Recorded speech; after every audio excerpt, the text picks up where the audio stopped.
6:21. Good morning to you wherever you are. Welcome back to Sunrise. It's time for the Tuesday headlines with our girl, Ms. Dawkins. Ooh, how are you? I like the Ms. Good morning. Good morning. All right, let's jump right into it. Yes. So drought affecting hoteliers. Hoteliers in Negril, Westmoreland are reporting massive financial losses amidst the country's drought. It's been argued by some that Negril's image as a top tourist destination could suffer significant losses due to the water crisis.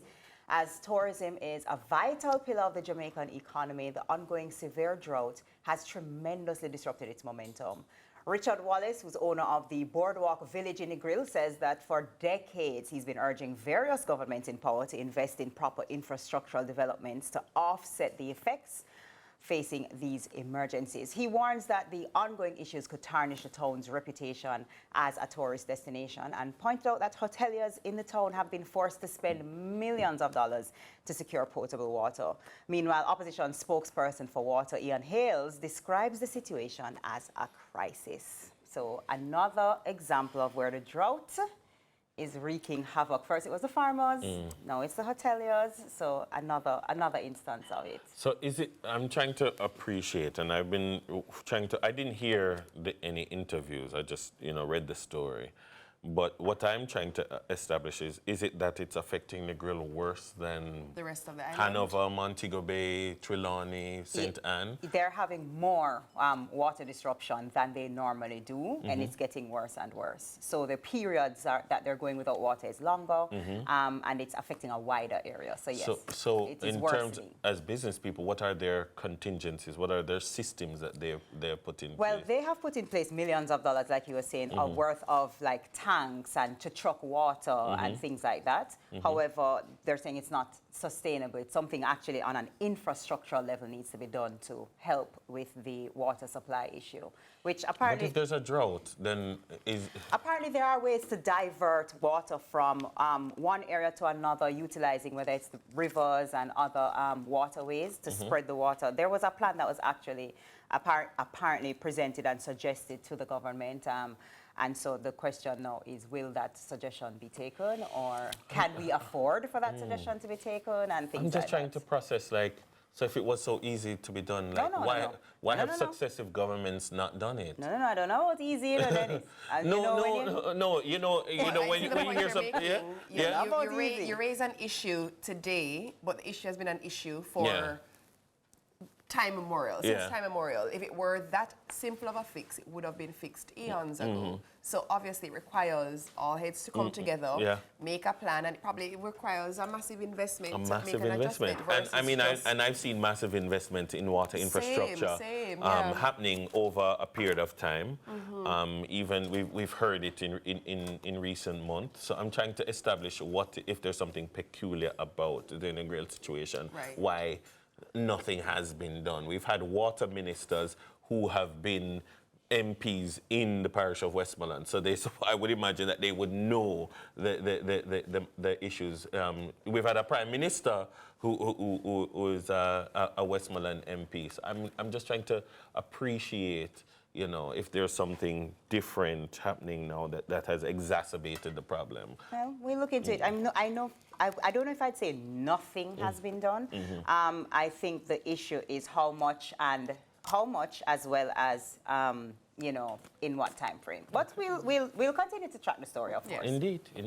All right. Next up, biennial conference. Some issues with a biennial conference coming up. So with weeks remaining until the Global Jamaica Diaspora Council's 10th biennial conference, uncertainty lurks in the air after a rival faction threatening to host a similar meeting has emerged.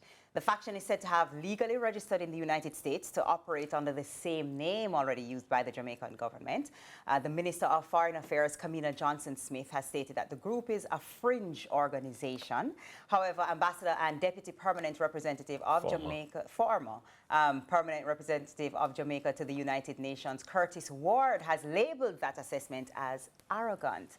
Meanwhile, the Jamaican Foreign Ministry has threatened to take legal action against the rival faction, and issued warnings last Friday over the development. So despite the warnings, the group remains undeterred and has arranged a protest with other groups from the diaspora against the government in Manhattan, New York on May 10.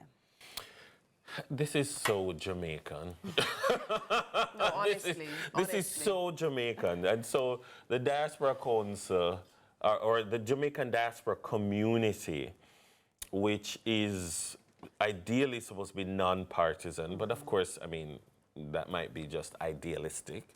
But ideally, it's supposed to be non-partisan and just, you know, Jamaicans abroad working together, contributing to policy, contributing to economics, etc., etc. And there is a very clear split. And there is and so if there is a split, if there are cleavages within the organization, and there is a particular faction who has assumed a particular posture, I don't know what is arrogant to say so, particularly because there are some who want to have the conference, but they are not into what the others are into, and the others are saying, we've gone and registered the name, so we can use the name and you can't. That sounds fractious to me. Yeah, that sounds breakaway to me. If there's anything that is breakaway, that sounds like it. Yeah. And so I'm just wondering, like, I don't see the arrogance, because it is what it is. And so now the question is, who can hold the conference if it is to happen? Because this is something that usually happens every other year. I would believe that to the letter of the law, it would be the holder of the registration, is what you would believe, but then... But then, is it a company? Is Correct. it what is it? An NGO? It was supposed to be a group, you know, I don't even know what you would call it, but working in concert with the Ministry of Foreign Affairs, that relationship. But there are several, including one particular one who actually took the Ministry of Foreign Affairs to court and lost, mind you. But I mean, just the whole atmosphere in the diaspora community is now divided, divisive, and tense. I was going to say that in all of this, and who can use the name, who can't, who should and who shouldn't, and all that stuff is one thing. But it's just unfortunate that we can't just come together and say, all right, we want the best for Jamaica. How can we, as you know, a diaspora, do what we can to make that happen? What it's they unfortunate. can do is just not politicize everything. Everything doesn't require politics. Some things we just have to put Jamaica first. I bet you, after September next year, you'll see the whole tone and tenor change. Well, make we see when September comes. Thank you, TK. I appreciate you always. On the other side of the break, breakfast is served funky flake style. A little nervous. Yeah, see you after this break.